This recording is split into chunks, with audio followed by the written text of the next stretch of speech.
तो आस पड़ोस के लोगों को लेकर आओ, माता पिता को लेकर आओ, 4 लोगों को साथ में लेकर आओ तो उनका भी पुण्य आपको ही प्राप्त हो जाएगा। भगवान शिव कथा सुनने गए कुंभज ऋषि के यहाँ। उनका नाम कुंभज क्यों पड़ा? उनके 2 नाम, एक कुंभज एक अगस्त। कुंभज इसलिए पड़ा क्योंकि उनका जन्म मिट्टी के घड़े से हुआ था और मिट्टी के घड़े को संस्कृत में कुंभज कहते हैं, इसलिए नाम पड़ गया कुंभज। दूसरा नाम पड़ा अगस्त। अगस्त क्यों पड़ा?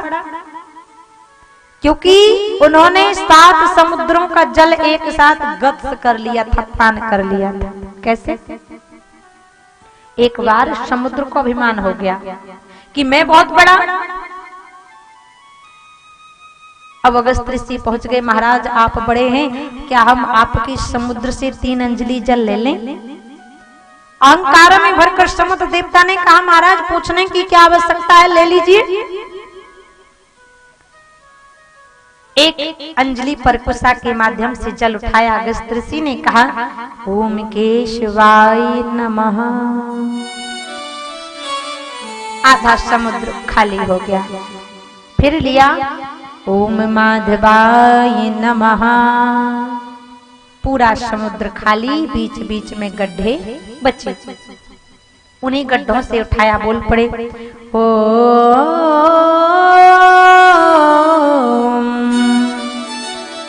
गोविंदाय नमो नमः। गोविंदाय नमो नमः कहा, पूरा समुद्र खाली, समुद्र का अभिमान चूर चूर हो गया, चरणों में गिर गया। महाराज पाही माम, क्षमा कर दीजिए, क्षमा कर दीजिए, मेरी अवस्था में मुझे लौटा दीजिए। और अगस्त ऋषि को दया आई और जो समुद्र का जल एक साथ पान किया था ना, वही संसार में लघु संख्या के माध्यम से वापस कर दिया। और तभी से समुद्र का जल खारा भी पड़ गया। भगवान शिव अगस्त मुनि के यहाँ कथा सुनने गए, कथा सुनाई, लेकिन भगवान का मन तो कथा में, लेकिन सती जी का मन कथा में नहीं लगा।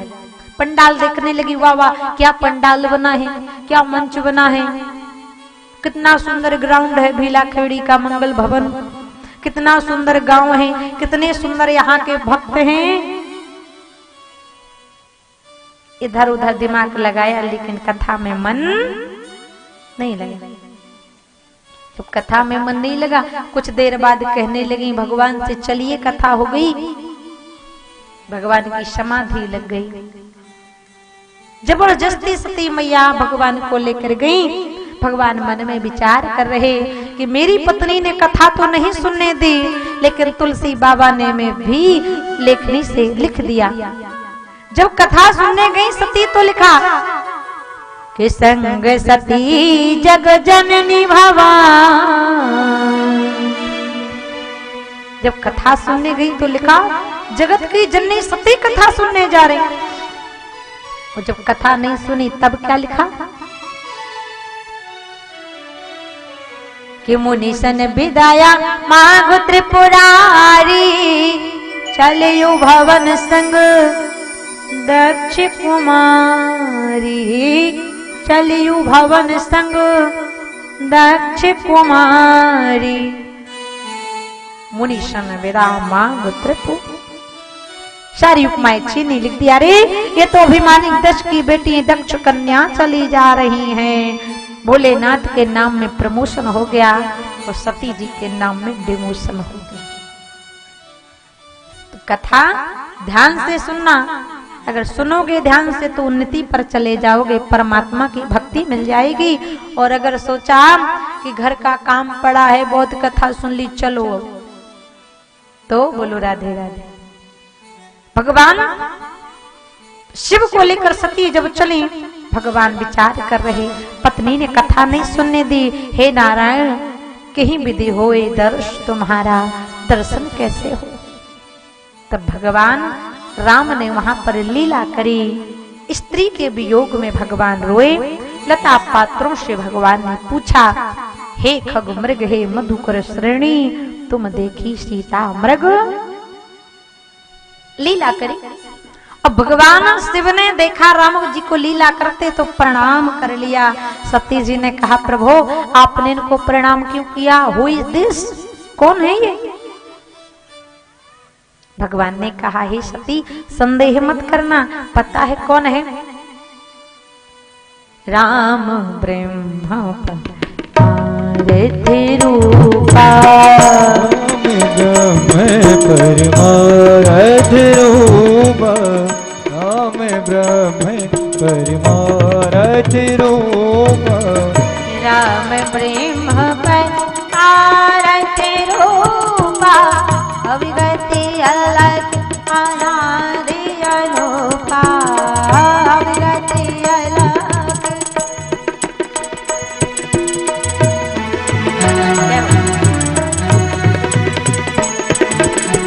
राम ब्रह्म परमारथ रूपा, श्री राम जय राम जय जय राम, श्री राम जय राम जय जय राम, श्री राम जय राम जय जय राम, श्री राम श्री राम श्री राम श्री राम जय राम जय जय राम, श्री राम जय राम जय जय राम।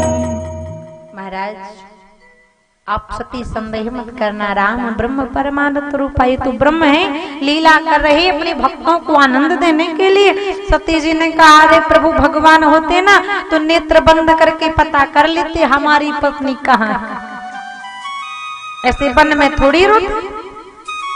भगवान ने कहा हे सती संदेह मत करना, ये तो परमात्मा है, अपनी लीला का विस्तार कर रहे हैं भक्तों को आनंदित करने के लिए। और कहते हैं ना लीला जो होती है वो असली, लीला असली होती है कि नकली? Leela is not true, leela is false. लीला असली लीला तो नकली होती है। आपने देखा होगा कितनी रामलीलाएं होती है ना, एक जगह तो रामलीला चल रही थी ना और रामलीला में वही रावण बन जाता, वही सीता बन जाता, वही कुंभकर्ण बन जाता। एक जगह लीला चल रही थी और महाराज लीला चलते चलते लीला के महंत ने कहा महाराज जो सीता का पात्र है उसे लेकर आओ। अब सीता का और रावण का संवाद होगा। पर्दा गिरा, पीछे से आवाज आई महंत जी अभी रामलीला बंद कर दीजिए। महंत ने कहा क्यों? बोले इसलिए क्योंकि जो सीता का पात्र है ना वो तो अभी सिगरेट पी रहा है। तो लीला असली, भगवान तो लीला कर रहे भक्तों को आनंदित करने के लिए, लेकिन सती मैया नहीं समझी। भगवान ने खूब समझाया, सुनहु सती सब नारी सुभा। नारियों का जो विश्व की नारियां उनकी तरह आप मत करो, आप तो देवी सती हो ना। अगर तुम ही अपने पति पर संदेह करोगी ना तो कलयुग की हर नारी अपने पति पर संदेह करेगी। अब सती जी के मन में तर्क आया, मेरे पति जगत के बंदे, शंकर जगत बंधु जगदीशा, तो सुर नर मुनि सब नावत सीसा। उन्होंने दो बालकों को प्रणाम किया, मैं नहीं मान सकती। भगवान ने बहुत समझाया और कहते हैं न विनाश काले विपरीत बुद्धि। भगवान ने कहा देवी समझ में नहीं आ रहा तो जाओ उन्हीं राम की परीक्षा लेकर आओ, वह राम सच है कि नहीं। सती जी ने कहा प्रभु जाएं? अच्छा जाओ। अब विचार करने लगी, जाऊंगी तो परीक्षा कैसे करूं? क्योंकि जीवन में स्वरूप बनाना बहुत सरल है लेकिन चरित्र बनाना इट नॉट इजी, बहुत कठिन है। अब सती जी ने भगवान की परीक्षा करने के लिए क्या किया? पुनि पुनि हृदय विचार धर सीता कर रूप। भगवान श्री राम की पत्नी का ही रूप बना लिया। और कहते हैं ना कि हम नकल कितनी भी कर लें लेकिन नकल कभी अकल की बराबरी नहीं कर सकती। देखो अब सीता जी का रूप तो बना लिया सती ने, लेकिन सीता जी हमेशा राम के पीछे चलती हैं। वो सती जी चलने लगी राम जी के आगे। भगवान ने कहा ये हमारी सीता। तो लक्ष्मण जी ने देखा, लक्ष्मण दीख उमा कृत वेशा। लक्ष्मण जी ने माता जानकी का स्वरूप सती में देखा, भैया भाभी माँ। राम जी ने कहा नहीं नहीं लक्ष्मण, वो भाभी नहीं है, वो माया है, चलो साइड आ जाओ। अब सती जी सोचने लगी, जिस मार्ग को मैं जाती हूँ ये मार्ग छोड़ देते हैं, कुछ ना कुछ तो गड़बड़ है। अब जिस रास्ते पर राम जी जा रहे थे वहीं जाकर बैठ गई। भगवान ने कहा रोग अधिक बढ़ गया है, अब सती के रोग का निदान करना आवश्यक है। भगवान गए, प्रणाम किया, है माता सती जोड़ी पाड़ प्रभु की न प्रणाम।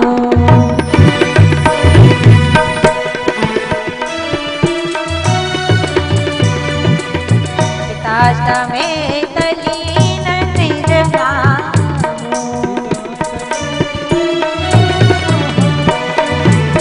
कही बहोर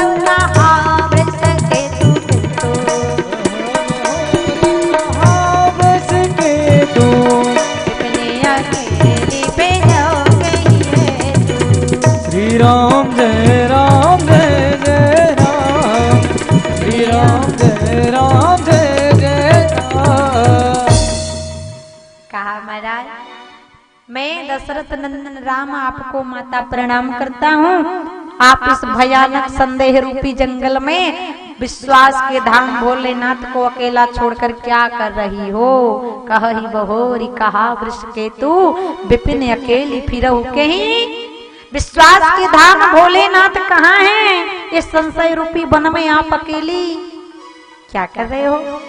अब सती ने जब सीता के रूप में माता संबुद्ध शब्द राम जी से सुना, पैरों तले जमीन खिसक गई, प्रणाम करके चली वहां से भोलेनाथ के बगल में जाकर बैठी। भगवान ने कहा सती व्हाट हैपेंड, क्या हुआ, टेल मी नाउ, बताओ क्या हुआ। वो राम जी असली है कि नकली है। भगवान ने कहा देखो झूठ मत बोलना, सच बोलना। कि गई समीप महेश तब हंस पूछी कुशलात, हे देवी लीन परीक्षा कवन विधि, कहु सत्य सब बात। कहो क्या हुआ। राम जी का पता चला है भगवान के नहीं है। सती जी कुछ नहीं बोली, सोचने लगी अगर सच बोलूंगी तो भोलेनाथ रुष्ट हो जाएंगे, इसलिए एक काम करती हूँ झूठ बोल देती हूँ। अब बेला खेड़ी की माताएं सोच रही होंगी जब सती जी ने झूठ बोला ना तो हमें तो झूठ बोलने की छूट ही छूट है। नहीं, सती जी ने एक झूठ बोला तो परिणाम क्या हुआ। सती जी झूठ बोल दिया, प्रभु मैंने कोई परीक्षा नहीं ली ना, आपने भगवान को दूर से प्रणाम किया, मैं पास से प्रणाम कर आई। कि कछु न परीक्षा लीन गोसाई, कीन प्रणाम तुम्हारे होना। मैंने कोई परीक्षा नहीं ली, मैं तो प्रणाम करके आ गई। भगवान तो समझ गई दक्ष की बेटी है, जब तक हर कार्य अपनी बुद्धि से सिद्ध नहीं कर लेगी तब तक मानने वाली। भगवान ने ध्यान लगाया, तब शंकर देखियो धर ध्याना, तो सती जो कीन चरित्र विधि नाना। देख लिया कि मेरी पत्नी ने मेरी माँ का रूप बनाया और मन ही मन में सती जैसी स्त्री का, नारी का त्याग भगवान शिव ने कर डाला। यह तन सती भेंट मोहि नाही, शिव संकल्प कीन मन माय।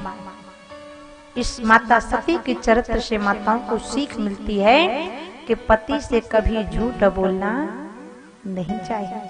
और दूसरी गलती माता सती ने करी, भगवान ने माता सती को सामने आसन दे दिया, दक्ष ने यज्ञ किया, सबको बुलाया, लेकिन भगवान शिव को, क्योंकि एक बार माता सती ने भगवान से कहा पिताजी यज्ञ कर रहे, परमात्मा जाने दो। भगवान ने कहा देवी बिन बुलाए मत जाओ। क्यों?